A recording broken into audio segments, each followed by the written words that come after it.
بسم الله الرحمن الرحيم. السلام عليكم ورحمة الله وبركاته. إن الحمد لله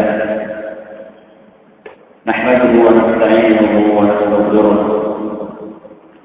ونعوذ بالله من شرور أنفسنا ومن سيئات أعمالنا. من يهده الله فلا مضل له ومن يضلل فلا هادي له. وأشهد أن لا إله إلا الله وحده لا شريك له وأشهد أن محمدا عبده ورسوله. يا أيها الذين آمنوا اتقوا الله حق تقاته ولا تموتن إلا وأنتم مسلمون. يا أيها الناس اتقوا ربكم الذي خلقكم من نفس واحدة وخلق منها زوجها وبث منهما رجالا كثيرا ونساء. واتقوا الله الذي تساءلون به والأرحام إن الله كان عليكم رقيبا. يا أيها الذين آمنوا اتقوا الله وقولوا قولا سديدا يصلح لكم أعمالكم ويغفر لكم ذنوبكم ومن يطع الله ورسوله فقد فاز فوزا عظيما. أما بعد فإن أصدق الحديث كتاب الله وخير الهدى هدى محمد صلى الله عليه وسلم وشر الأمور محدثاتها وكل بدعة ضلالة. Kita panjatkan puja dan puji syukur kepada Allah Subhanahu wa taala. Pada kesempatan pagi yang sangat cerah ini, kita kembali diberi kekuatan, kesehatan, hidayah serta taufik dari Allah Jalla wa Ala, sehingga kita bisa kembali menghadiri pengajian rutin kita ini, dan kita berharap semoga Allah Subhanahu wa taala berkenan untuk melimpahkan kepada kita semua ilmu yang bermanfaat, sehingga bisa kita amalkan sebagai bekal untuk menghadap kepada Allah Jalla wa Ala. Amin ya rabbal alamin. Salawat dan salam semoga senantiasa tercurahkan ke Nabi besar kita Muhammad sallallahu alaihi wasallam, kepada para sahabatnya, keluarganya, dan umatnya yang setia mengikuti tuntunannya hingga hari akhir nanti. Kaum muslimin dan kaum muslimat yang kami hormati, seperti biasanya sebelum kita memasuki materi pengajian pada kesempatan kali ini, saya mempersilahkan kepada jamaah sekalian yang akan menyetorkan hafalan sampai paragraf yang sudah kita pelajari pada pertemuan yang telah lalu. Silakan. Silakan, tidak belum malu. Ya. Tentu bagus. Silakan yang lainnya. Cuma ya. Ya, bagus. Ada lagi? Minggu kemarin, bulan kemarin 3, ya. Ya. Ada lagi? Ini sudah perkembangan ini. Bulan kemarin 3, sekarang 4. Nanti bulan depan 5 ya. Atau 7 nanti bulan depan insyaallah. Alhamdulillah. Ada perkembangan, dan ini adalah merupakan perkembangan yang menggembirakan. Pembahasan kita terakhir pada pertemuan yang telah lalu adalah masalah apa? Masalah takdir. Masalah apa? Masalah takdir. Dan saat itu Imam Ahmad rahimahullah membuka perkataannya, wa minas sunnatil lazimah allati man taraka minha qatlatan lam yaqbalha wa yu'min biha lam yakun min ahliha. Dan di antara prinsip yang seandainya tidak dipercayai oleh seseorang, maka orang tersebut tidak dianggap ahlu sunnah. Jadi Imam Ahmad menjelaskan ada beberapa prinsip yang seandainya seorang mukmin enggan untuk mempercayainya, maka dia tidak dianggap golongan ahlu sunnah wal jamaah. Dan prinsip itu yang pertama adalah apa? Al-imanu bil qadari khairihi wa syarrih. Beriman terhadap takdir yang baik dan apa? Yang buruk. Saat itu kita telah jelaskan bahwasanya takdir itu memiliki tingkatan-tingkatan. Takdir memiliki tingkatan-tingkatan. Dan sebelumnya kita telah jelaskan perbedaan antara qada dan apa? Qada dan qadar. Saat itu diumpamakan seperti apa qada dan qadar itu?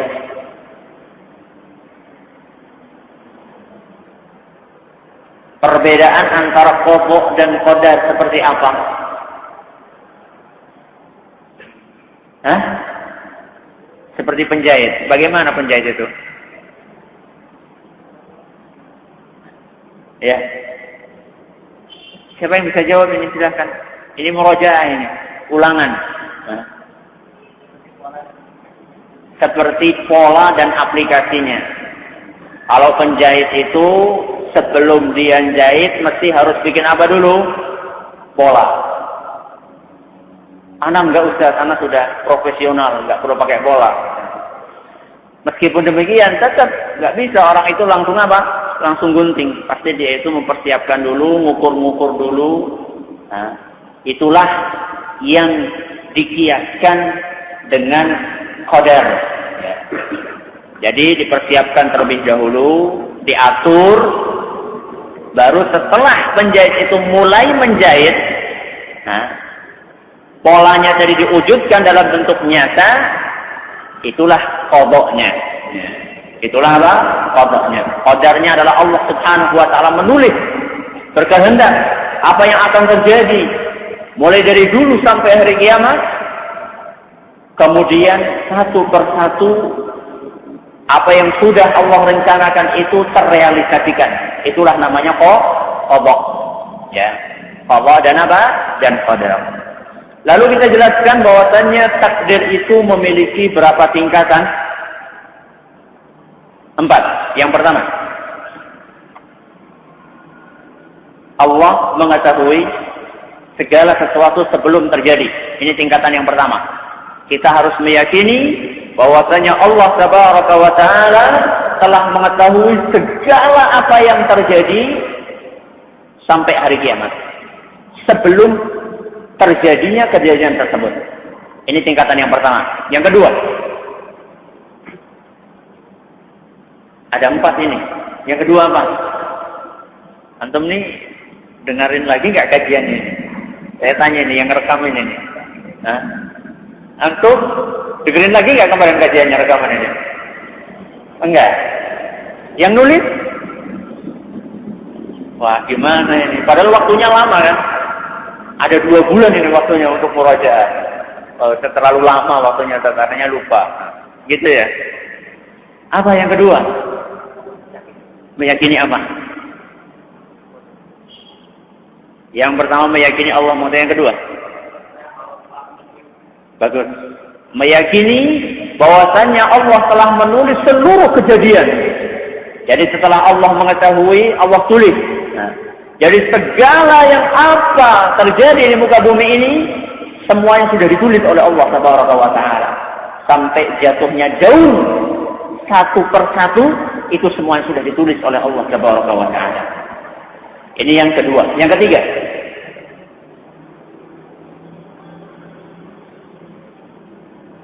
gak ada yang ketiga. Apa? Kehendak. Ya. Allah berkehendak atas terjadinya segala sesuatu. Bagus, ini yang ketiga. Yang keempat, apa? Allah menciptakan apa yang telah Dia kehendaki. Ini adalah 4 tingkatan apa? Takdir. Pada pertemuan kali ini kita akan menyempurnakan pembahasan tentang masalah takdir. Silakan dibuka bukunya halaman 42. Halaman 42.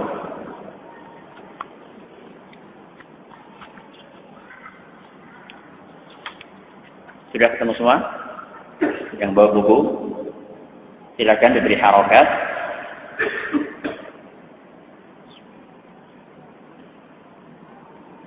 وَالتَّصْدِيقُ بِالْأَحَادِيثِ فِيهِ وَالتَّصْدِيقُ بِالْأَحَادِيثِ فِيهِ wal imanu biha wat tasdiqu bil ahadits fihi wal imanu biha la yuqalu lima wala kaifa la yuqalu lima wala kaifa innama huwa at-tasdiqu wal imanu biha innama huwa at-tasdiqu wal imanu biha. Saya ulangi kata Imam Ahmad, wat tasdiqu bil ahadits fihi wal imanu biha la yuqalu lima wala kaifa innama huwa at-tasdiqu wal imanu biha. Artinya wat tasdiqu bil ahadits fihi, mempercayai hadis-hadis tentang takdir, mempercayai hadis-hadis tentang takdir, wal imanu biha, dan mengimaninya.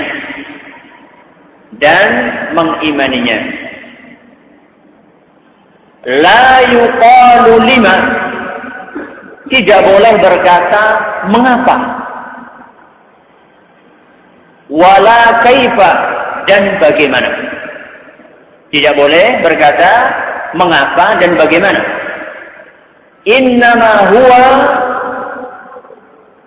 kewajiban kita hanyalah at-tasdiq, percaya, wal imanu biha, dan beriman. Saya ulangi, mempercayai hadis-hadis tentang takdir dan mengimaninya. Tidak boleh berkata mengapa dan bagaimana. Kewajiban kita hanyalah percaya dan beriman. Kaum muslimin dan kaum muslimat yang kami hormati, ini adalah merupakan salah satu prinsip landasan sikap beragama seorang muslim. Salah satu prinsip di dalam Islam, kalau orang mau beragama, dia harus berserah diri dan menerima secara mutlak apa yang Allah tentukan di dalam Al-Quran dan apa yang disampaikan oleh Rasulullah SAW di dalam hadisnya. Makanya di dalam Al-Quran surat An-Nur ayat 51, dalam surat An-Nur ayat 51 Allah Subhanahu wa taala berfirman, "Innama kana qaulal mu'minina idza du'u ila Allah wa rasulih." Seorang mukmin kalau dia dipanggil kepada Allah dan Rasulnya, liyahkuma bainahum, agar Allah dan Rasulnya menghukumi di atas mereka atau atas mereka, an yaqulu sami'na wa ata'na. Jawaban mereka adalah sami'na, kami mendengar, wa ata'na, dan kami apa? Kami taat. Wa ulaika humul muflihun, dan mereka itulah orang-orang yang beruntung. Ayat ini menjelaskan bahwasanya salah satu prinsip yang harus diterapkan oleh seorang muslim adalah dia berserah diri dengan segala apa yang ditentukan oleh Allah Subhanahu wa taala. Apapun hukum yang ditentukan oleh Allah, dia harus berserah diri dan menerimanya. Itulah arti dari Islam. Itulah arti dari apa? Islam. Jadi yang namanya sami'na wa ata'na itu enggak cuma pas lagi diluruskan saf saja. Kebanyakan orang sawwu sufufakum fa inna tasfiyatas sufufi min tamamis shalah. Langsung belakangnya apa? Sami'na wa ata'na. Enggak cuma itu saja. Bahkan itu setahu saya enggak ada tuntunannya untuk menjawab apa? Sami'na wa ata'na.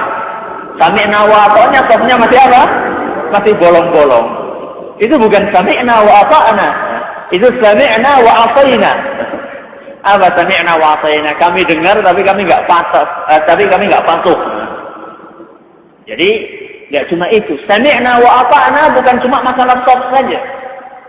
Sami'na wa ata'na itu berkaitan dengan seluruh hukum. Apa yang Allah tentukan buat kita, kita harus terima. Dan itulah hakikat dari makna Islam. Jadi ketika seorang telah mengaku beragama Islam, resikonya dia harus berserah diri. Itulah makna dari Islam. Kalau kita ditanya apa sih definisi Islam? Islam itu definisinya adalah, ada yang tahu definisi Islam? Apa? Kemarin yang hadir pengajian di Cilacap, apa definisi Islam? Ya.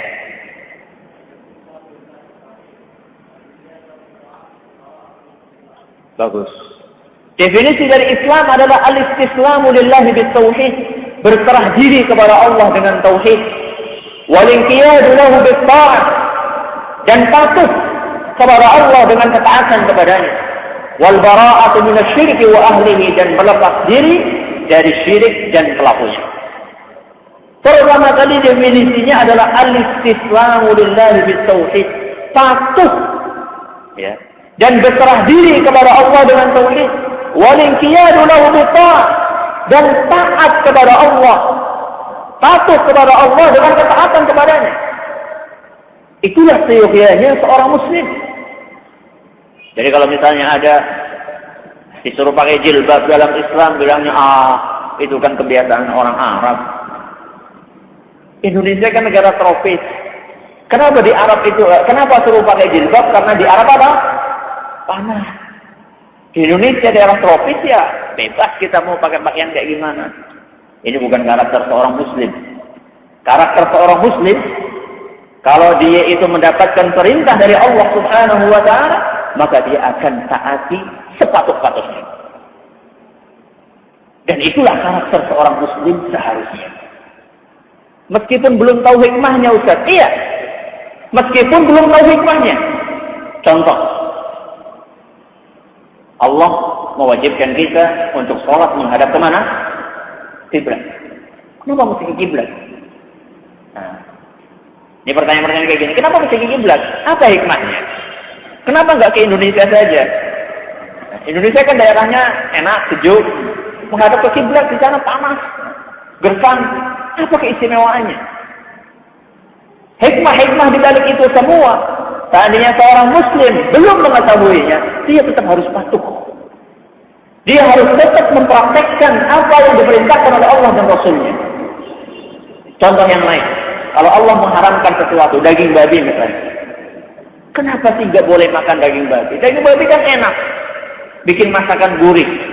Kata orang yang pintar masak, katanya itu kalau masakan pengen gurih itu dikasih apa? Dikasih daging babi. Kenapa kok haram? Seorang muslim, sekalipun dia belum tahu apa hikmahnya, dia akan tetap patuh. Dan bukan karakter seorang muslim, kalau dia itu, saya belum tahu hikmahnya, saya malas mengamalkan. Padahal sebenarnya belakangan ini kemudian ditemukan bahwasanya daging babi itu mengandung apa? Cacing pita yang sekalipun kalau misalnya diapakan, dipanaskan sampai suhu 100 derajat pun tidak akan apa? Tidak akan mati. Seorang mukmin, entah dia tahu bahwasanya di daging babi itu ada cacing pitanya, atau ada cacing benangnya, atau apa saja, sekalipun dia nggak tahu, dia akan patuh. Karena itulah karakter seorang muslim. Dia memiliki karakter untuk berserah diri dengan apa yang diperintahkan oleh Allah. Kenapa?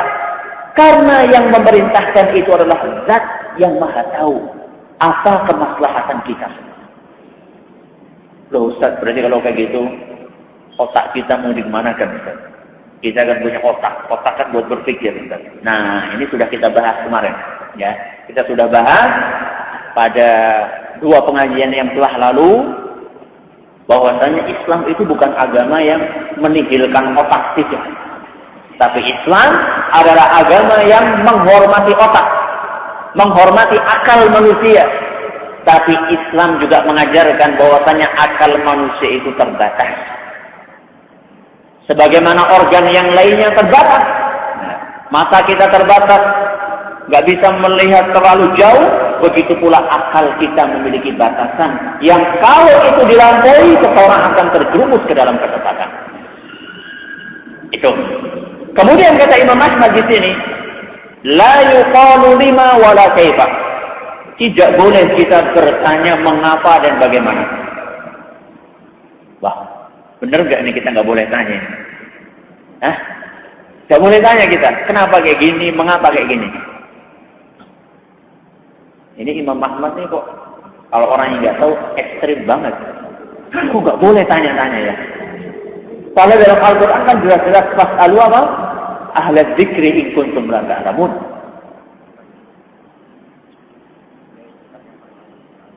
Dia harus tanya kepada orang yang lebih tahu. Kalau tanyanya yang enggak, boleh enggak tanya sama orang yang lebih tahu?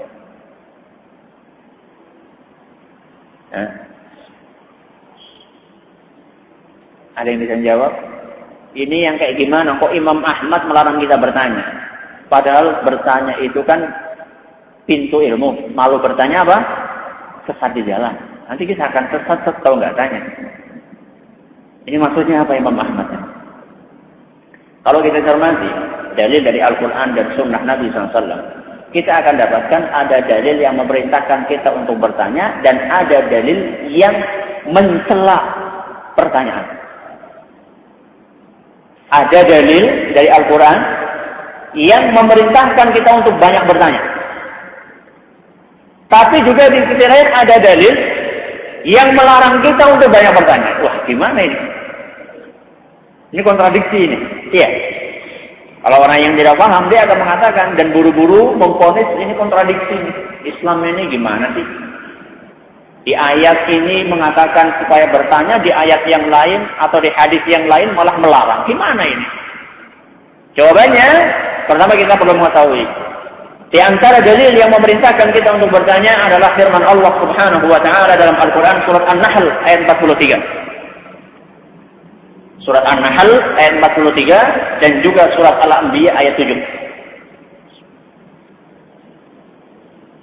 Dalam surat An-Nahl ayat 43, dalam Anbiya ayat 7, Allah Subhanahu wa taala berfirman, "Fas'alu ahla dzikri in kuntum la ta'lamun." Bertanyalah kepada orang yang berilmu kalau kalian tidak apa? Tidak tahu. Ayat ini berisikan perintah untuk apa? Untuk bertanya. Kemudian, ini dalil yang memerintahkan kita untuk bertanya. Ada dalil lain yang mencela orang-orang yang banyak tanya. Dalam suatu hadis yang diriwayatkan oleh Imam Muslim dari Abu Hurairah radhiyallahu anhu, Rasulullah sallallahu alaihi wasallam bersabda, "Innama ahlakal ladzina min qablikum." Sesungguhnya yang menyebabkan orang-orang sebelum kalian binasa, faktor yang menyebabkan orang-orang sebelum kalian binasa, kasratu masailihim, karena mereka banyak bertanya. Ini memuji apa mencela pertanyaan? Mencela. Jadi dalam hadis ini Nabi kita sallallahu alaihi wasallam menjelaskan kepada kita bahwasanya orang-orang sebelum kita mereka itu binasa karena mereka kebanyakan apa? Tanya. Wah, piye iki? Gimana ini? Ayatnya bunyi kita supaya bertanya, kemudian di dalam hadis malah mencela orang yang bertanya. Siapa yang bisa jawab? Silahkan. Dicoba, tidak masalah. Salah dibenarkan. Benar? Dibenarkan. Fadlan. Angkat tangan siapa? Ya. Ya. Contohnya apa?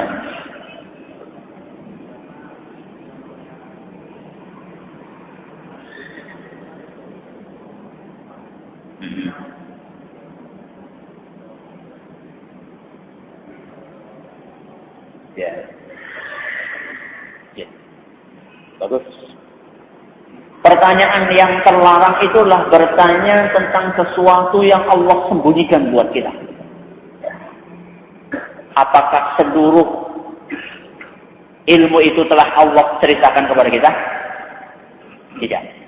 Ada beberapa pengetahuan yang memang Allah sengaja sembunyikan. Tidak perlu kita ketahui. Contohnya apa? Contohnya, kita ini mau di mana ntar? Di surga apa di neraka? Apa ada yang tahu sekarang di mana nasibnya ntar di hari akhir? Ini Allah sembunyikan. Nah, bertanya-tanya masalah ini nggak boleh. Karena Allah memang sengaja menyembunyikan itu dari pengetahuan kita. Saya kemarin baru dari Tasik. Bukan ngisi pengajian, takziah ke salah seorang keluarga saya. Di sana saya ketemu salah seorang keluarga juga, keluarga istri, yang dia itu punya cita-cita pengen melihat Lauhul Mahfuz. Hebat ya. Cita-citanya apa? Pengen terbang sampai lihat Lauhul Mahfuz. Anak itu sebenarnya nasib anak kayak gimana gitu. Akhirnya dia ketemu sama orang, sama temennya, yang dibilang kamu ikut saya aja. Saya udah pernah lihat Lauhul Mahfuz. Nah, jadi kamu ikut saya aja. Pokoknya ikuti apa? Ikuti saja apa yang saya perintahkan. Nanti lama-lama kamu juga tahu, karena saya pernah lihat. Saya tahu caranya gimana. Ternyata udah lama, bertahun-tahun nggak bisa-bisa. Ternyata dibohongin. Dibohongin sama orang tadi, suruh ngapa-ngapain, nurut aja. Entah mungkin minta duit, entah apa ya, saya nggak tahu. Nurut aja. Padahal sebenarnya nggak mungkin seorang itu bisa melihat Lauhul Mahfuz. Karena itu adalah sesuatu yang tersembunyi, yang memang sengaja Allah sembunyikan, dan bertanya tentang hal-hal seperti ini dilarang. Jadi pertanyaan itu kesimpulannya ada yang tercela, ada yang apa? Ada yang terpuji. Nah, ayat yang tadi yang memerintahkan kita untuk bertanya itu adalah pertanyaan-pertanyaan yang terpuji. Adapun ayat atau hadis yang mencela pertanyaan itu pertanyaan yang tidak boleh. Contohnya, tadi hal-hal yang sudah disembunyikan oleh Allah. Contohnya yang lain adalah bertanya tentang kapan hari kiamat. Itu memang sengaja Allah sembunyikan. Tidak Allah beritahukan kepada kita kapan terjadi hari kiamat. Makanya di dalam hadis, ketika Nabi kita Shallallahu Alaihi Wasallam ditanya dalam hadis riwayat Bukhari dan Muslim dari Anas bin Malik, kata beliau, anna rajulan min ahli al-badiyati atan Nabi Shallallahu Alaihi Wasallam faqal. Pada suatu hari ada seorang Arab Badui yang datang kepada Nabi Shallallahu Alaihi Wasallam dan dia bertanya. Apa pertanyaannya? Ya Rasulullah, mata sa'ah. Wahai Rasul Shallallahu Alaihi Wasallam, kapan akan terjadi hari apa? Hari kiamat. Apa jawaban Nabi Shallallahu Alaihi Wasallam? Jawaban Nabi, wailak, celakalah engkau. Itu jawabannya Nabi SAW. Kemudian setelah itu Nabi SAW mengarahkan dia kepada sesuatu yang lebih bermanfaat. Apa? Wa ma a'dadta laha. Apa yang sudah kamu persiapkan untuk menghadapi hari itu? Itulah bijaksananya Nabi kita Muhammad Sallallahu Alaihi Wasallam. Ente tanya tentang hari kiamat kapan terjadi, apa gunanya? Yang lebih berguna buat kita adalah apa yang sudah kita persiapkan untuk menghadapi hari tersebut. Jadi kita nggak perlu bertanya kapan kita mati, tapi yang perlu kita tanyakan adalah sejauh mana persiapan kita untuk menghadapi apa? Kematian. Itulah hakimnya Nabi kita Muhammad Sallallahu Alaihi Wasallam. Beliau sangat bijak. Ketika ada seorang yang bertanya tentang sesuatu yang tidak perlu, oleh Nabi Sallallahu Alaihi Wasallam diarahkan untuk mempersiapkan sesuatu yang dia perlukan. Karena apa gunanya seseorang tahu kapan hari kiamat kalau dia nggak siap? Kalau misalnya dikatakan besok atau entar hari kiamat, gimana? Belum siap. Dia mau rapel itu amalan selama 1 tahun, tak mungkin. Itu adalah pertanyaan yang tercela. Contoh pertanyaan yang tercela yang lainnya adalah pertanyaan tentang hakikat ruh. Tentang hakikat apa? Ruh. Dan itu Allah tegaskan dalam Al-Quran surat Al-Isra ayat 85.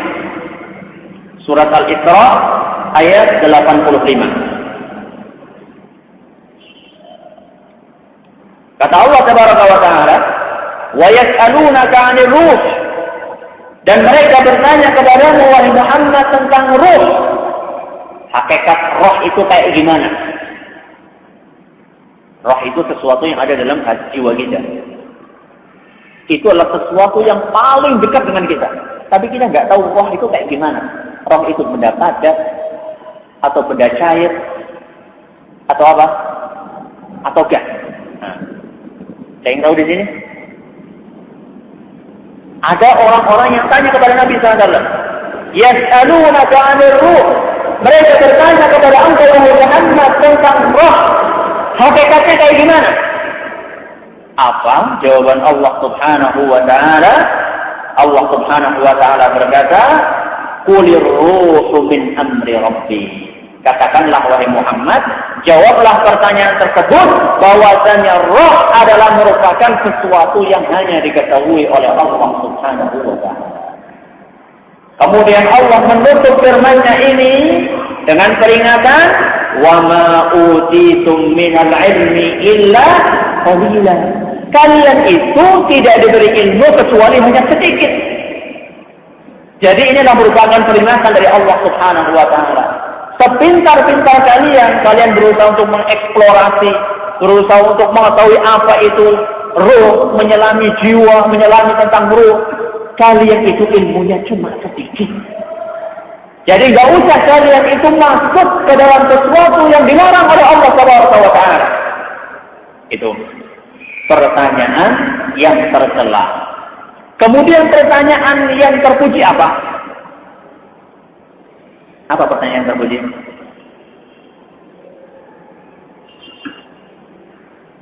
Antum nggak pernah bertanya sama Ustaz ya? Pernah bertanya sama Ustaz antum? Ustaz siapa saja? Antum tanyanya apa?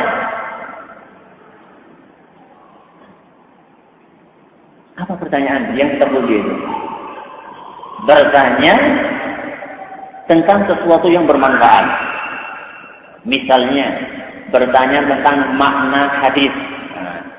Bertanya tentang makna ayat untuk diamalkan atau dipraktekkan. Atau diyakini, maaf.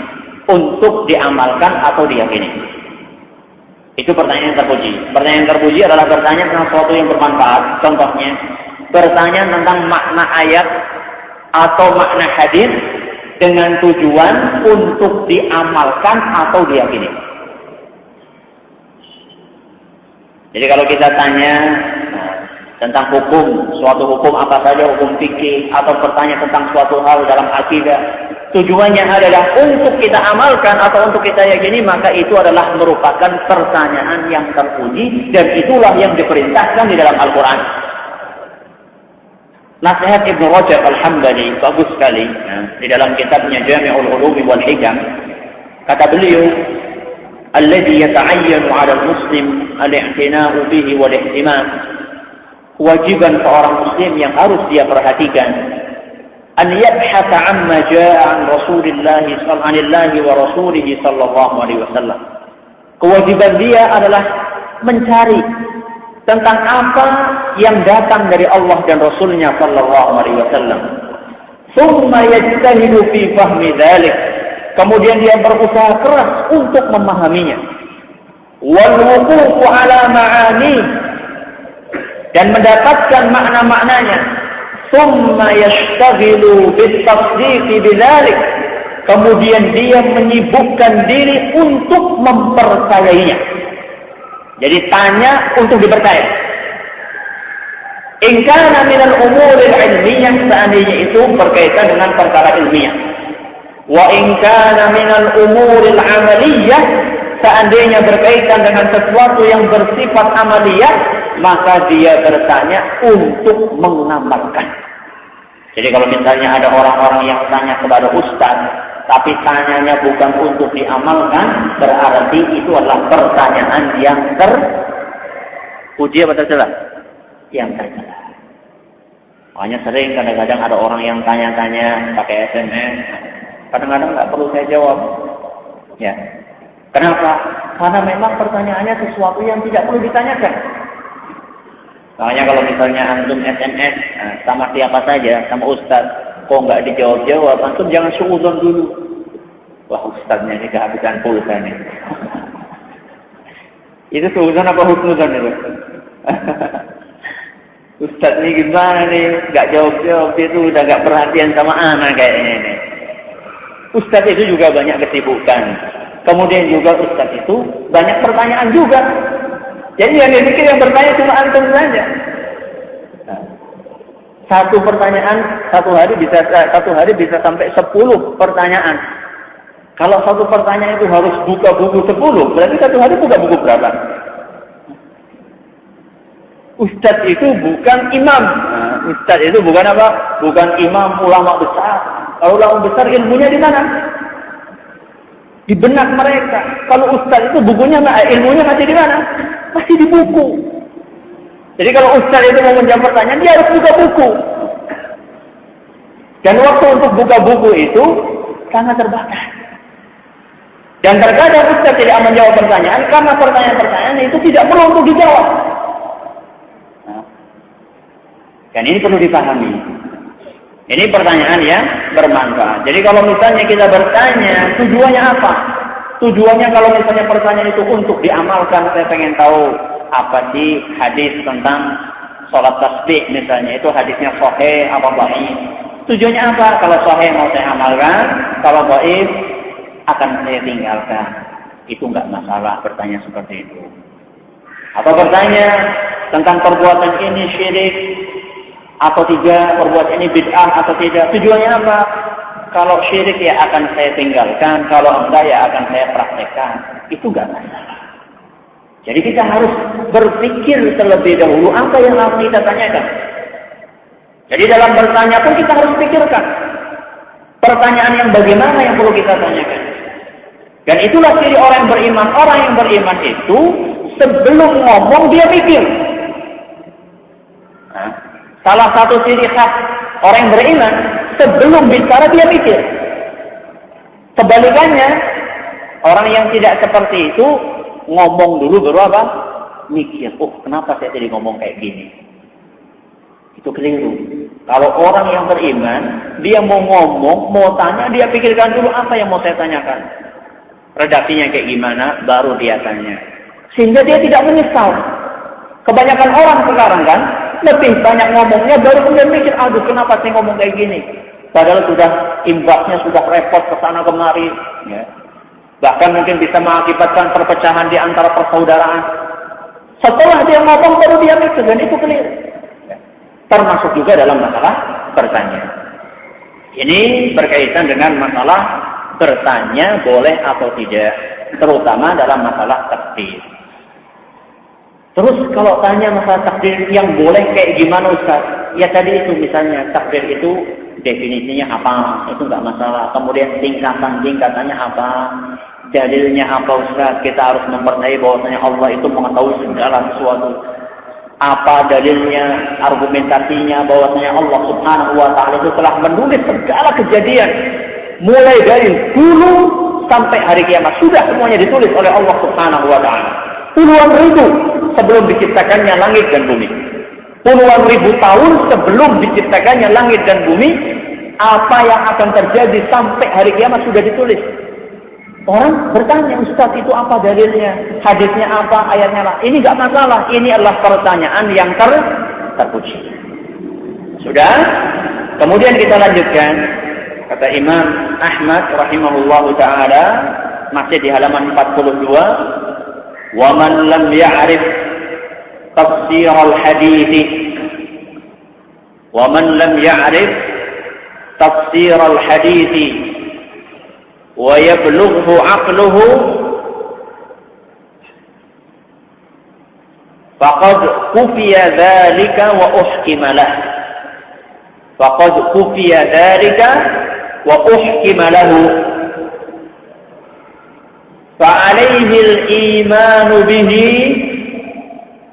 وَالتَّسْلِيمُ لَهُ فَعَلَيْهِ الْإِيمَانُ بِهِ وَالتَّسْلِيمُ لَهُ. Saya ulangi, silakan diberi harakat. وَمَنْ لَمْ يَعْرِفْ تَفْسِيرَ الْحَدِيثِ وَيَبْلُغْهُ عَقْلُهُ faqad kufiya dzalika wa uhkima lahu fa 'alaihi al-iman bihi wa taslimu lahu. Artinya, wa man lam ya'rif tafsir al-hadits wa yablughu 'aqluhu, barang siapa yang belum mengetahui makna hadis, barang siapa yang belum mengetahui makna hadis dan otaknya belum mampu untuk memahaminya,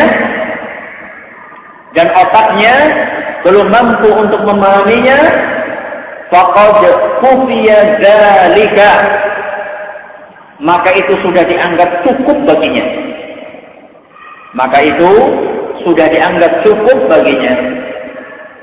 Wa uhkima lahu, dan hadis tersebut sudah bisa menjadi hujjah atasnya.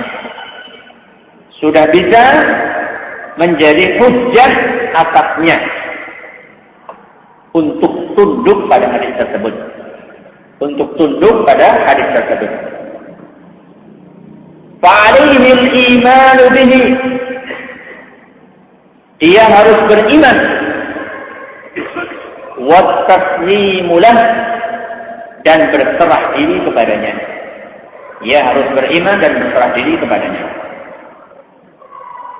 Ini Imam Ahmad sedang berbicara tentang segolongan orang yang dia itu memiliki kelemahan,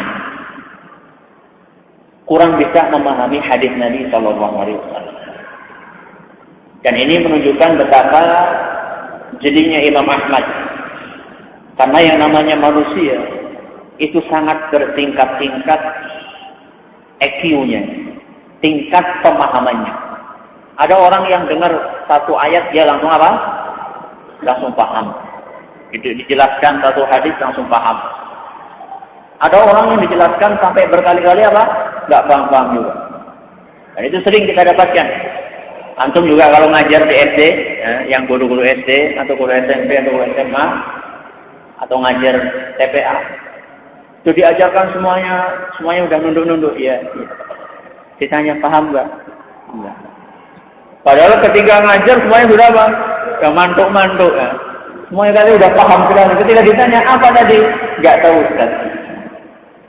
Jadi karena beragamnya tingkat pemahaman seseorang, maka Imam Ahmad ini membahas tentang orang-orang yang barangkali kecerdasannya terbatas. Dan dia itu belum mampu untuk memahami suatu hadis secara sempurna. Orang-orang yang seperti itu bagaimana? Kata Imam Ahmad, faqad kufiya dzalika. Itu sudah cukup buat dia. Tidak dipaksa untuk jelimet sampai pusing, ya. Tidak. Kalau dia sudah berusaha sekuat tenaga, kemudian kok belum paham juga, maka itu sudah cukup buat dia. Itu banyak kadang-kadang orang ngaji, yang nyantol cuma berapa persen. Pernah ada seorang di Arab, ya, pernah ada seorang yang sudah lanjut usia. Dia itu rajin sekali menghadiri pengajian. Pokoknya ada pengajian dia hadir. Tapi karena berhubung dia sudah tua, yang nyantol di otaknya itu cuma sedikit sekali dibandingkan dengan anak-anak kecil yang masih apa? Yang masih otaknya apa? Masih bersih. Kalau yang tua kan pikirannya udah macam-macam, ya. Mikir utang, mikir rumah belum dibayar, mikir sawah, mikir anak, mikir istri, mikir pekerjaan. Jadi kayak ibarat gelas itu, ya, sudah apa? Sudah penuh airnya. Mau dimasukin apa? Keluar lagi. Kalau yang kecil-kecil kan masih apa? Masih belum banyak pikiran. Apa ada anak kecil mikirin utang? Ada nggak? Mungkin juga ada. Cuma kan jarang. Anak kecil kan pikirannya belum banyak. Makanya dia itu mudah sekali untuk memahami. Nah, orang tua tadi datang kepada seorang ulama, Syekh, saya itu sudah belajar ilmu agama, ngaji lah katakanlah. Itu lama sekali, tapi yang nyantol itu sedikit. Jadi baca ini lupa lagi, baca ini dengerin ini lupa lagi, baca ini dengerin lupa lagi. Dosa nunggu besok Ustaz, baru keluar dia apa? Lupa. Tulen, apa? metu kelalen. Ngajinya tulen, metu kelalen. Begitu baru dengar tadi. Takbir itu singkatannya ada 4. Keluar nanti ditanya apa tadi? Apa ya tadi ya? Itu ngeluh sama seorang ulama. Apa jawaban ulama tadi? Wahai bapak tua, apakah engkau tidak cukup mendapatkan janji Nabi Sallallahu Alaihi Wasallam? Man salaka tariqan yaltamisu fihi ilman, sahhalallahu bihi tariqan ilal jannah. Apakah engkau enggak cukup mendapatkan apa yang dijanjikan oleh Rasul Sallallahu Alaihi Wasallam? Barang siapa yang meniti jalan untuk mencari ilmu, maka dia akan dimudahkan jalan ke mana? Surga. Apa enggak cukup kamu dapat surga? Kalaupun kamu itu ilmu yang didapatkan cuma sekian persen, kamu itu sudah dijanjikan akan dimudahkan untuk masuk dalam surga. Apa enggak cukup?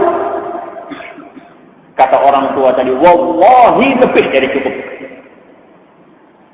Saya cuma dapat 1% enggak apa-apa. Yang penting saya itu dimudahkan ke mana?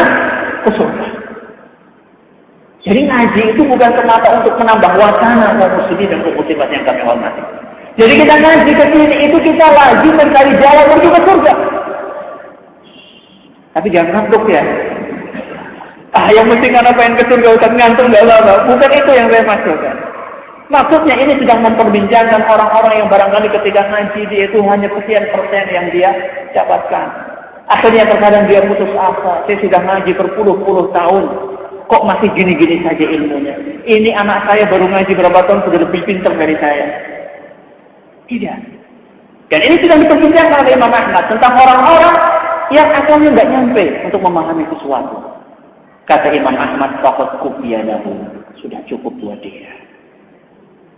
Dan ini adalah merupakan salah satu bentuk kemudahan dalam Islam yang bersumber di antara lainnya atau antara lainnya dari firman Allah Subhanahu wa taala dalam Al-Qur'an surat Al-Baqarah ayat 286. Dalam surat Al-Baqarah ayat 286 Allah Subhanahu wa taala berfirman, la yukallifullahu nafsan illa wus'aha. Allah itu tidak membebani seseorang kecuali sesuai dengan apa? Kemampuannya. Mampunya cuma seperti yang sudah, itulah kemampuan dia. Tidak usah dia itu dibebani dengan sesuatu yang di luar kemampuannya. Sudah. Wah, berarti enak sekali untuk orang-orang yang bodoh-bodoh itu. Cuma sampai segitu saja. Tidak. Perhatikan perkataan imam berikutnya.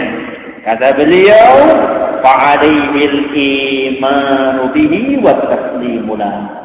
Tapi dia itu tetap harus beriman dan berserah diri dengan apa yang disebutkan dalam hadis tersebut. Jadi bukan berarti, anak nggak sholat. Kenapa? Anak nggak paham sholat itu bagaimana. Nggak bisa.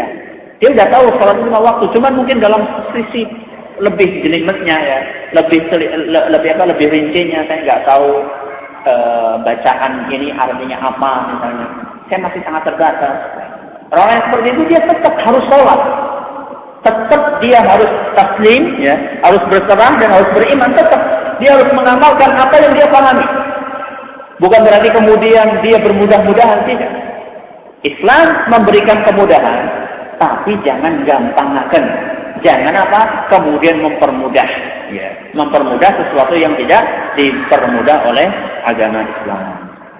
Kemudian beliau menjelaskan contohnya halaman 53. Kata beliau, mithlu hadithi as-sadiqi wal masduq. Mithlu hadithi as-sadiqi wal masduq. Contohnya hadis as-sadiq artinya sang terpercaya, al-masduq yang dipercaya, sang terpercaya dan dipercaya. Jadi beliau ingin memberikan contoh yang kadang-kadang hadis itu kurang bisa dipahami oleh sebagian kalangan. Beliau mencontohkan seperti hadis as-sadiqi wal masduq. Itu apa artinya? Ini beliau sedang mencontohkan dengan sebuah hadis yang biasa diistilahkan dengan hadis as-shadiq wal masduq. Hadis yang dibawakan atau hadis terpercaya dan dipercaya. Ini istilah ya. Ini istilah untuk hadis yang diriwayatkan oleh Imam Bukhari dan Muslim. Nanti kita akan jelaskan kenapa hadis ini dijuluki atau diistilahkan dengan hadis terpercaya dan dipercaya. Hadis itu diriwayatkan oleh Imam Bukhari dan Muslim dari Abdullah Ibnu Mas'ud. Kata beliau, haddatsana Rasulullah sallallahu alaihi wasallam. Rasulullah sallallahu alaihi wasallam telah menyampaikan kepada kami, wa huwa as-shadiq wal masduq, dan beliau adalah orang yang terpercaya dan dipercaya. Jadi Ibnu Mas'ud ini sebelum menyampaikan hadis Nabi Shallallahu Alaihi Wasallam, beliau mengawalinya dengan ucapan apa? Nabi itu orang yang terpercaya dan dipercaya. Makanya hadis ini sering diistilahkan dengan hadis apa? As-shadiq wal masduq. Ini istilah ya. Itu hadis riwayat siapa Ustaz? Riwayat shadiq wal masduq. Bukan.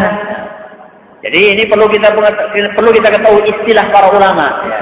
Istilah para ulama seperti ini.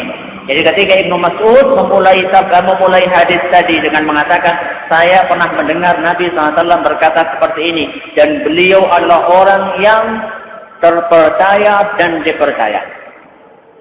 Kenapa kok Ibnu Mas'ud mendahului itu dengan perkataan ini? Apakah beliau perlu menekankan bahwasanya Rasul orang yang terpercaya? Tanpa mendapatkan penekanan dari Ibnu Mas'ud, Nabi sudah terpercaya. Kenapa kok Ibnu Mas'ud mendahului ucapannya ini dengan penekanan seperti itu? Ada yang tahu? Meyakinkan. Apa kalau nggak digitukan nggak yakin? Untuk apa Ibnu Mas'ud? Atau mungkin ada di antara antum yang tahu hadisnya apa? Bicara tentang apa? Yang hafal hadis Arba'in Nawawiyah, dia tahu. Apa?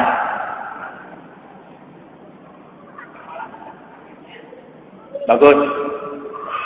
Berbicara tentang cerita penciptaan manusia sampai akhirnya nanti bagaimana.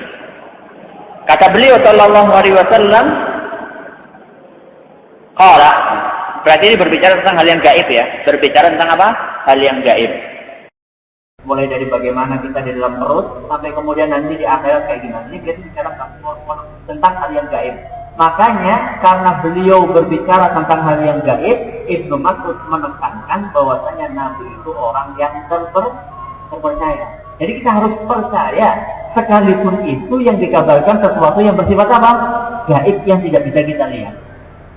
Itu. Nah, jadi kata Syekh Ibnu Utsaimin, kenapa kok Ibnu Mas'ud mendahului hadis tadi dengan ucapan atau penekanan bahwasanya Nabi orang yang terpercaya? Karena apa yang akan disampaikan oleh Rasul kaitannya dengan sesuatu yang bersifat apa?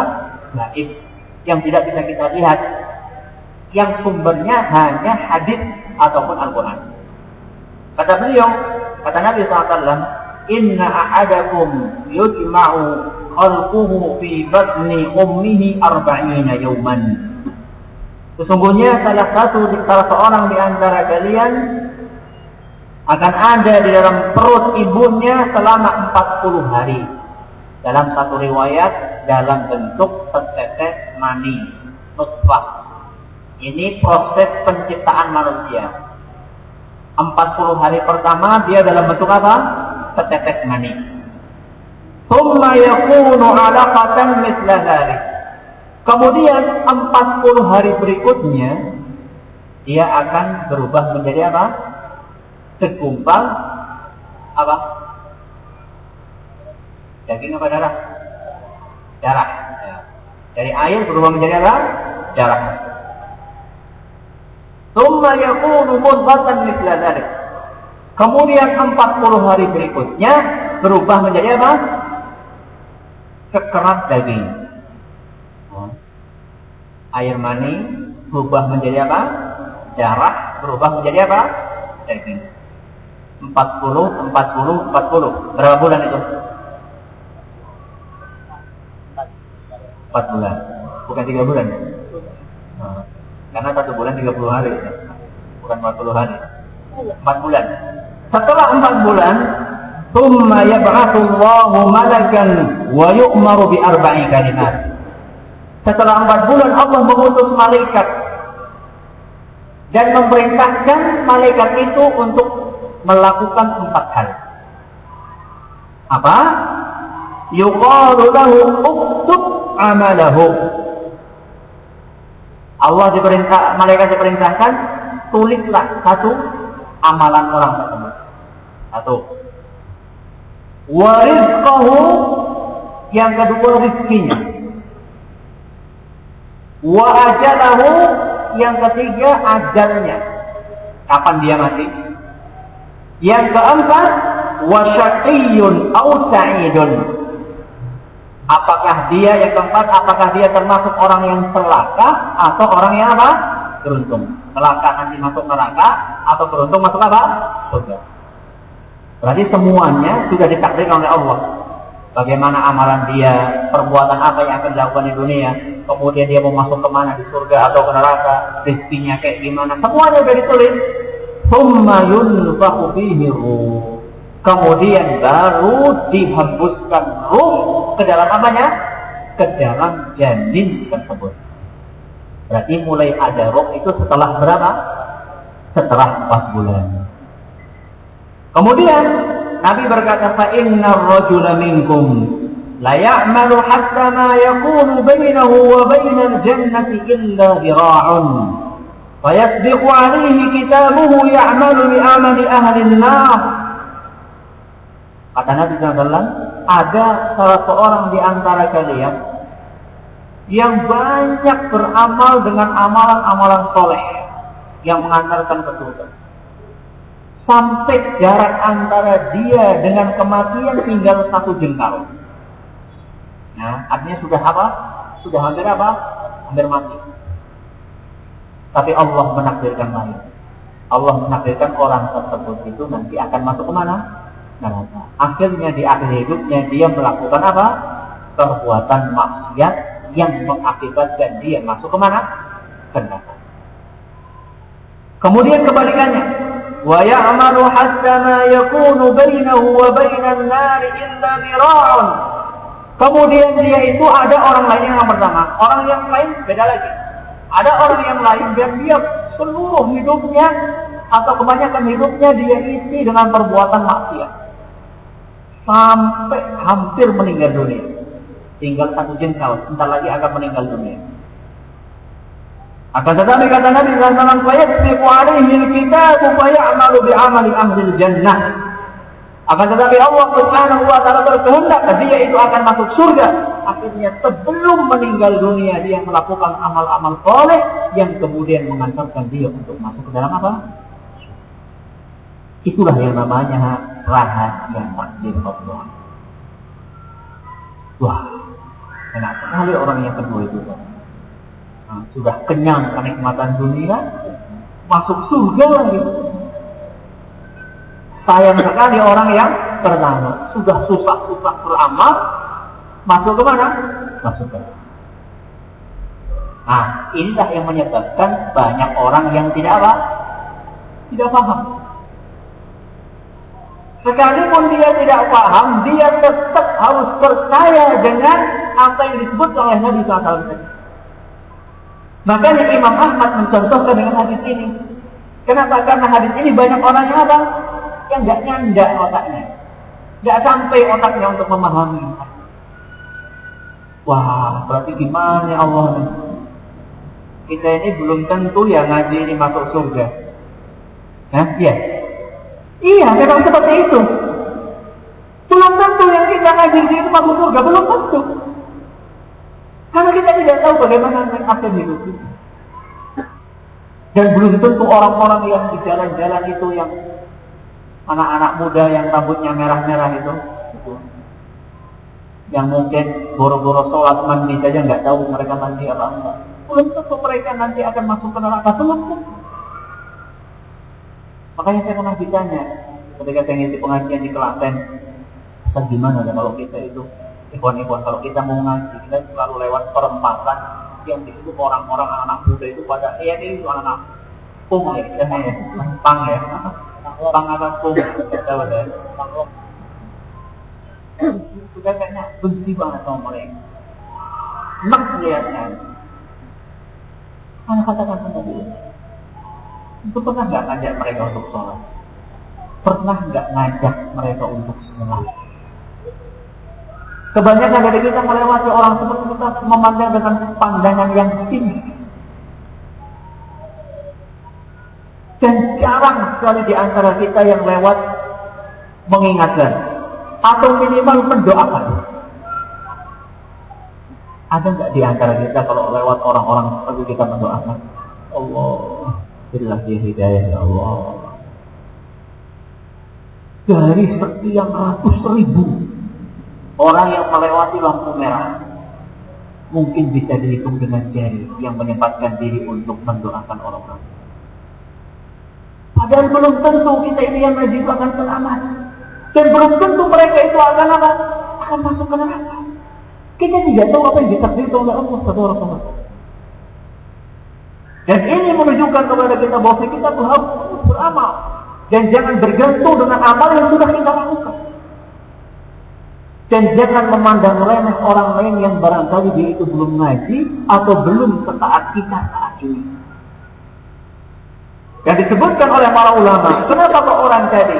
Ya, orang tadi tersebut yang dikatakan orang yang bernama banyak amal soleh, kemudian di akhir hidupnya dia melakukan perbuatan maksiat sampai masuk neraka. Kenapa kok di akhir hayatnya seperti itu? Kata Imam Ibnu Rajab Al-Hanbali, salah satu sebabnya dalam sebuah riwayat hadis disebutkan bahwasannya orang tersebut beramal dengan amal soleh yang nampak saja di hadapan manusia. Sebenarnya hatinya tidak seperti itu, alias tidak ikhlas. Ini nampaknya memang soleh, dia melakukan amal-amal soleh yang banyak, tapi hatinya tidak ikhlas. Timbul rasa sombong di dalam hatinya. Dan orang yang sudah timbul rasa ujub, rasa takjub dengan amalan yang dia kerjakan, sebanyak apapun amalan yang dia lakukan, dia sudah terjumus ke dalam pintu yang akan mengantarkan dia ke dalam kebinasaan. Kebalikannya, orang yang melakukan perbuatan maksiat, tapi hatinya itu hancur, dalam artian dia itu menyesal. Belum tentu orang-orang yang melakukan perbuatan maksiat itu mereka nggak sedih. Banyak di antara mereka yang tahu, yang sadar bahwasanya saya itu banyak maksiat. Kapan saya taubat? Saya sedih selalu seperti ini. Karena kerjaan hati dia itu bisa merupakan pemicu dia untuk masuk ke dalam dosa. Dan bisa jadi kesombongan orang yang ngaji, itulah pemicu yang akan mengantarkan dia ke api neraka. Dan ini memberikan pelajaran yang sangat berharga buat kita. Bagaimanapun juga kita terus beramal dan berusaha untuk membersihkan hati kita. Membersihkan hati kita dari sifat sombong, dari sifat takjub, dari sifat takabur, dari riya dan sebagainya. Ini hadis yang disampaikan oleh Imam Ahmad.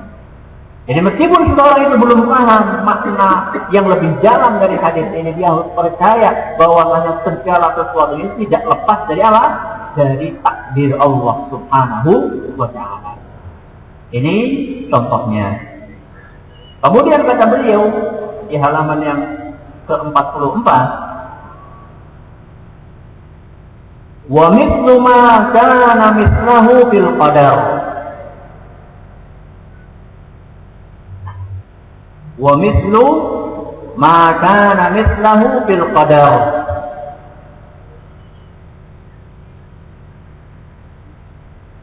Dan hadis yang semisal dengannya mengenai takdir. Dan hadis yang semisal dengannya mengenai takdir. Wa mithlu ahaditsir ru'yati kulliha. Wa mithlu ahaditsir ru'yati kulliha. Dan seluruh hadis tentang ru'yah. Dan seluruh hadis tentang ru'yah. Ru'yah itu artinya terlihatnya Allah. Ru'yah itu terlihatnya apa? Allah. Bukan ruqyah ya. Kalau ruqyah pakai qaf itu apa? Apa ruqyah? Pengobatan dengan apa? Bacaan Al-Quran atau hadis Nabi SAW. Kalau ruqyah pakai hamzah itu adalah apa? Ruqyah artinya adalah terlihatnya Allah, artinya Allah nanti bisa terlihat. Wa in nabat 'anil asma'i, halaman 47. Wa in nabat 'anil asma'i, sekalipun jarang terdengar. Wa in nabat 'anil asma'i, sekalipun jarang terdengar. Wastauhasha minhal mustami', atau dianggap asing oleh orang-orang,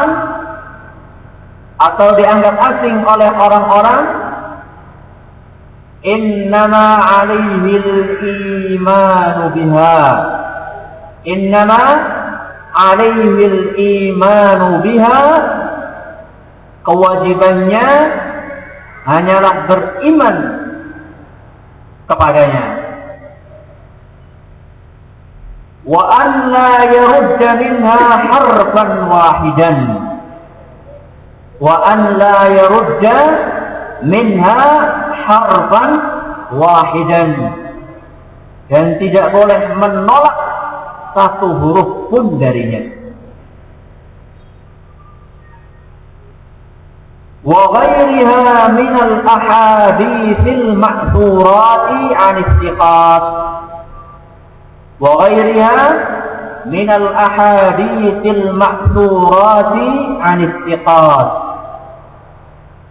Begitu pula halnya hadis-hadis lainnya yang diriwayatkan oleh para perawi terpercaya.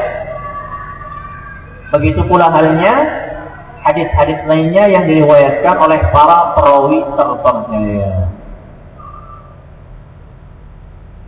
Ini beliau menjelaskan di antara bentuk hadis-hadis yang terkadang tidak bisa dipahami itu hadis tentang ru'yah.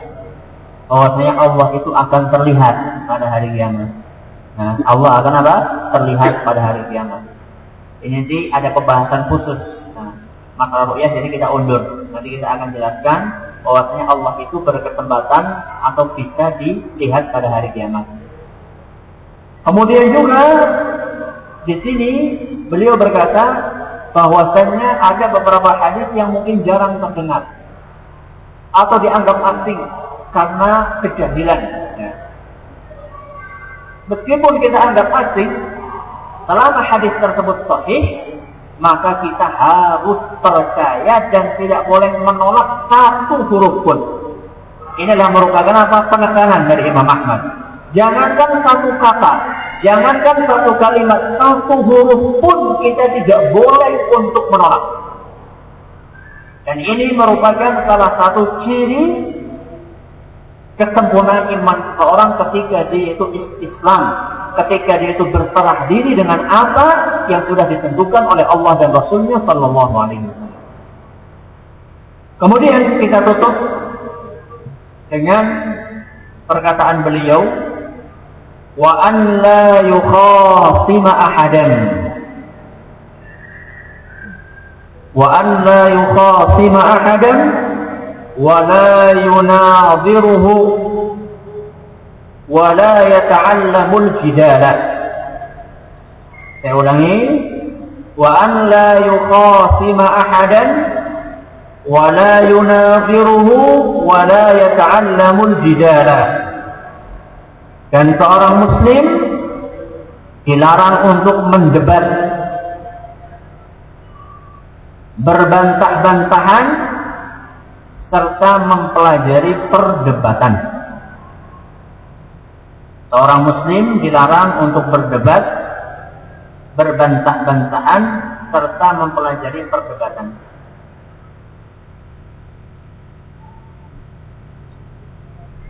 Zahir perkataan Imam Ahmad ini seakan-akan kita tuh mutlak, gak boleh apa? Gak boleh debat, gak boleh diskusi. Dan ini kita sudah jelaskan pada pengajian berapa yang lalu, 3 atau 4 yang lalu, bahwa perdebatan itu terbagi menjadi 2. Ada yang apa? Ada yang terpuji dan ada yang tercela. Dan saat itu kita sudah jelaskan norma-norma perdebatan yang terpuji itu bagaimana dan norma-norma perdebatan yang tercela itu bagaimana. Dan silakan bisa didengarkan kembali pengajian yang telah lalu. Jadi intinya, ketika Imam Ahmad di sini mengatakan tidak boleh debat, tidak boleh belajar cara berdebat, maksudnya adalah perdebatan yang tercela. Kalau yang terpuji boleh. Kalau kita nggak belajar cara berdebat, suatu ketika kita berdiskusi dengan ahli bidah atau dengan orang-orang non-muslim, kita kalah. Cara berdebat itu bagaimana? Jangan terbawa emosi. Karena banyak orang-orang yang debat, tapi akhirnya apa? Pukul-pukulan. Bukan debat, malah jadinya apa? Pukul-pukulan. Keluar-keluar babak belur semuanya. Ini dia nggak belajar cara berdiskusi bagaimana. Ini perlu dipelajari kalau ada manfaatnya. Ya. Kalau misalnya nggak ada manfaatnya, nggak usah. Kalau kita memprediksikan bahwa nggak ada gunanya saya belajar berdebat, karena memang nggak akan pernah berdebat, maka tidak usah belajar. Tapi kalau misalnya kita mengetahui bahwasanya kita itu akan berdebat dengan ahlul bidah, maka saat itu kita perlu mempelajari atau akan berdiskusi dengan ahlul bidah untuk mengantarkan kepada kebenaran, maka saat itu kita perlu untuk mempelajari bagaimana cara berdebat atau berdiskusi. Kemudian kata Imam Ahmad selanjutnya, fa innal kalama fil qadar, fa innal kalama fil qadari, sungguhnya memperdebatkan masalah takdir, war ru'yati, dan ru'yah atau terlihatnya Allah, wal Qur'ani, dan Al-Qur'an, wa ghairiha minat sunan, dan permasalahan akidah lainnya, makruhun, dibenci atau haram hukumnya, wa manhiyun anhu, dan terlarang.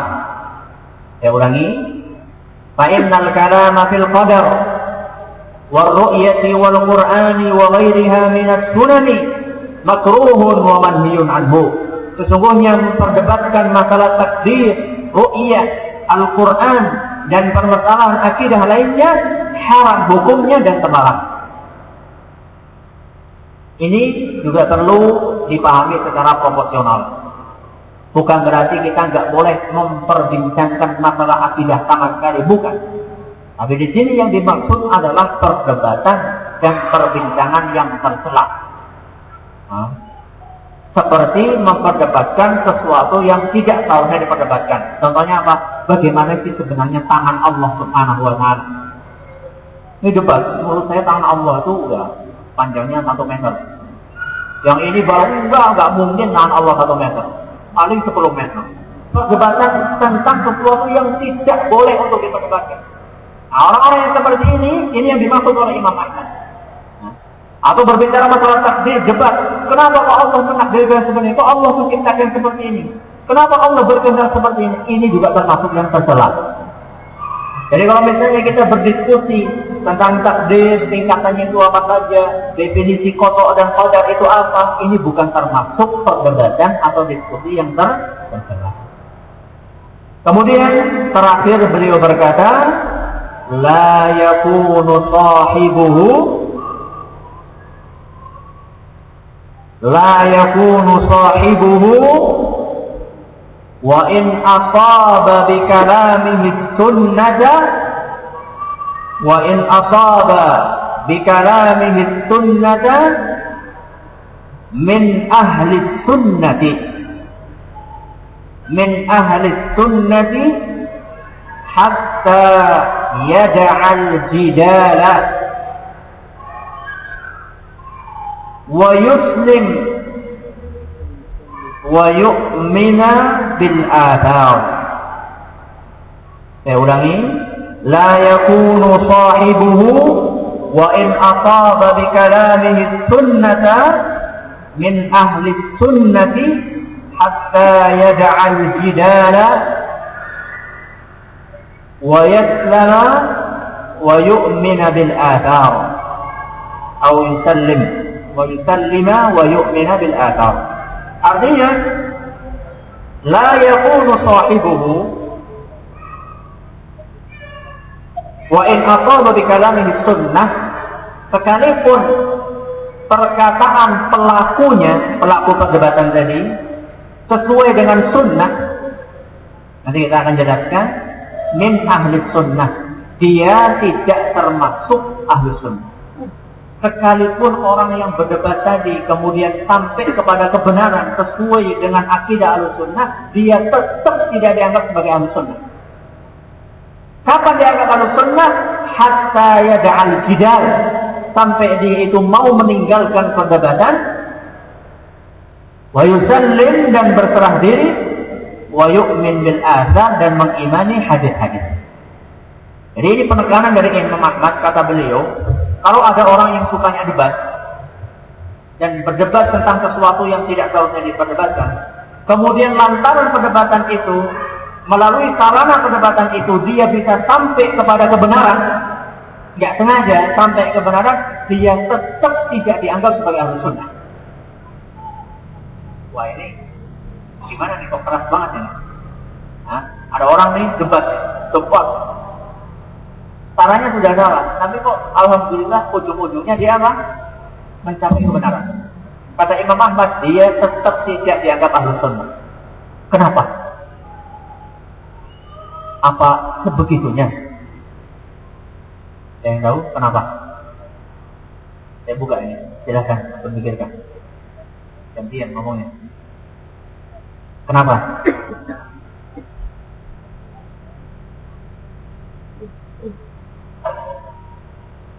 Tidak ada? Tidak ada yang bisa jawab, sekian banyak ini. Saya yakin ada di antara antum yang kayaknya jawabannya kayak gini, malu. Gak apa-apa, silahkan jawab. Kenapa?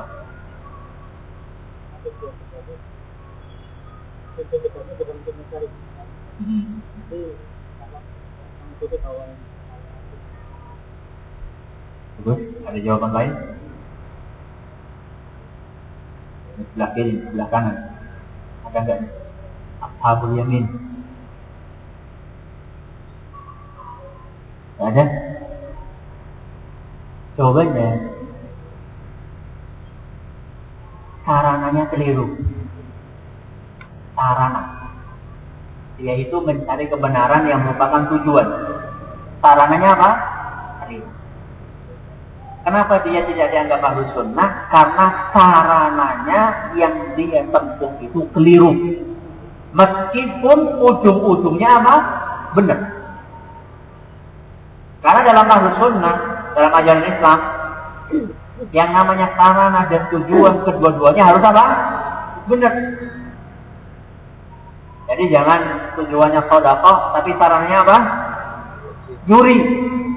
Nah, ini banyak orang yang terpengaruh dengan film Robin Hood. Banyak orang yang terpengaruh dengan film apa? Robin Hood. Dulu, ingat saya dulu pernah nonton. Dia pahlawan, kenapa? Karena dia suka sedekah, suka bagi-bagi apa kepada orang miskin. Tapi sarananya keliru. Kalau menurut Islam itu salah. Kalau menurut sutradaranya benar. Tapi kita menilai itu bukan sutradara, kita nilai ajaran Islam. Ajaran Islam itu sarana dan tujuan harus apa? Harus benar. Nah ini orang tadi tujuannya sudah benar nih, nyampe kepada kebenaran, tapi sarananya salah. Sarannya dengan apa? Debat. Padahal untuk menuju kepada akidah, sarananya bukan dengan perdebatan, sarananya dengan mempelajari apa? Al-Quran dan Sunnah Nabi SAW. Makanya orang tadi ini dikatakan oleh Imam Ahmad, dia itu tidak termasuk Ahlus Sunnah. Kenapa? Karena sarana yang dia tempuh itu salah.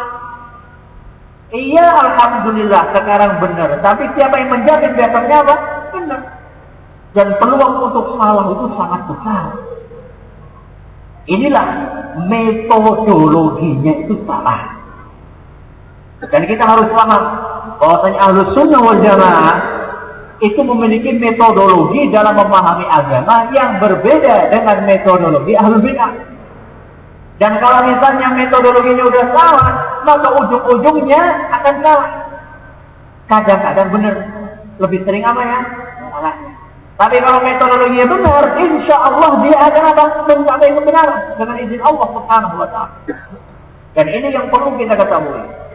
Kalau ahlu sunnah, ya, ingin mengetahui akidahnya, dia akan buka Al-Quran, hadis Nabi SAW. Apa kata Al-Quran, apa kata hadis, inilah akidah kita. Kalau bid'ah enggak. Kalau bid'ah, dia bikin akidah dulu. Setelah itu dia cari-cari, ada nggak nih hadis yang cocok sama akidah kita. Jadi bikin dulu prinsip-prinsip, kemudian cari, ini ada nggak ayat atau hadis yang bisa kita pelincir dikit untuk dijadikan sebagai argumen. Itu metodologi al-bid'ah. Tapi kalau metodologi al-sunnah wal jamaah tidak.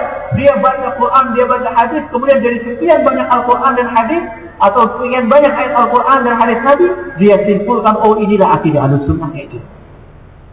Dan ini perlu kita pahami. Ada sebuah buku yang sangat bagus yang membahas masalah itu, yang berjudul Al-Farqul Manhaji Baina Ahli Sunnati wa Ahli Al-Ahwa. Al-Farqu Al-Manhaji Baina Ahli Sunnati wa Ahli Al-Ahwa. Perbedaan metodologi antara Ahli Sunnah dengan apa? Dengan Al-Ahwa, dengan Ahli Bidah. Ditulis oleh seorang dokter di Mekah yang bernama Dr. Abdullah bin Abdul Aziz Al-Amqari. Ini buku bagus sekali. Ya. Kenapa? Karena di dalam buku ini dijelaskan kalau orang metodologinya, gaya berpikirnya sudah berbeda, nggak mungkin akan bertemu. Contohnya antum ini kalau misalnya mau debat, ya, kalau mau debat dengan orang lain, dengan ahlul bid'ah misalnya, kita harus menentukan dulu metodologinya apa. Kita mau debat, tapi kalau kita berselisih pendapat, kembalinya kemana? Ke Quran, ke hadis, dengan pemahaman siapa? Dengan pemahaman sahabat Nabi SAW. Oke, kita lanjutkan. Tapi kalau misalnya dari awal kita sudah nggak ada sudah nggak ada kesepakatan tertentu, nggak usah dilanjutkan, karena nggak mungkin akan apa? Nggak mungkin akan ketemu. Kalau misalnya kita katakan hadis ini, menurut saya ini, oh enggak, menurut anak kayak gini, ya sudah nggak akan ketemu. Kalau sudah menurut saya dan menurut ente, nggak akan ketemu. Tapi kalau misalnya dari awal, sebelum kita diskusi dengan orang lain, kita dudukkan dulu. Kita buat apa? Bahas masalah A, ya. Jangan lari ya, pembahasan kita masalah A. Gak usah kesana kemari. Sudah setuju? Ya, sudah. Kalau sudah kayak gitu, baru kemudian kita tentukan. Kita kalau berbeda pendapat, siapa yang akan jadi hakim? Quran, hadis, dengan pemahaman siapa?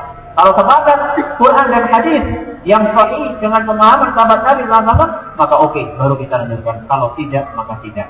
Karena perbedaan metodologi itu akan mengakibatkan ujungnya juga akan apa? Akan berbeda. Sampai di sini pembahasan kita pada kesempatan kali ini, dan insya Allah pada pertemuan yang akan datang kita akan melanjutkan pembahasan kita berikutnya. Ada pertanyaan sebelum kita tutup?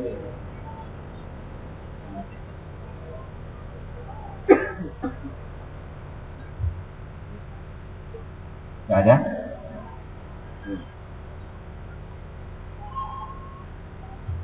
Atau perlu ditanya? Ya.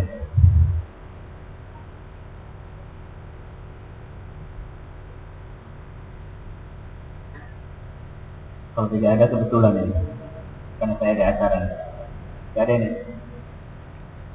Kalau tidak ada, alhamdulillah, karena saya setelahnya akan ada acara di Banyumas. Semoga Allah Subhanahu wa Ta'ala memberkahi ilmu yang sudah kita pelajari. Dan pesan saya, tolong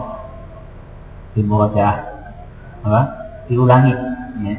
Nanti belajarnya jangan cuma pas mau ujian examen saja. Jadi kita perlu belajar ilmu tersebut, kita pelajari. Dan antum nanti jangan kemudian berlandaskan cerita orang tua dari mana, kok usah belajar lah, yang penting kita udah jalan surga. Itu dipahami secara proporsional, ya. Kisah tadi itu dipahami secara proporsional, jangan mengakibatkan kita kemudian jadi malas belajar. Itu saja yang harus kami sampaikan. Atas segala perhatiannya kami ucapkan terima kasih. Atas segala kekurangan kami mohon maaf yang sebesar-besarnya. Subhanakallahumma wa bihamdika asyhadu an la ilaha illa anta astaghfiruka wa atubu ilaik. Sallallahu alaihi wa sallam Muhammadin wa ala alihi wa sahbihi ajma'in. Wassalamualaikum warahmatullahi wabarakatuh.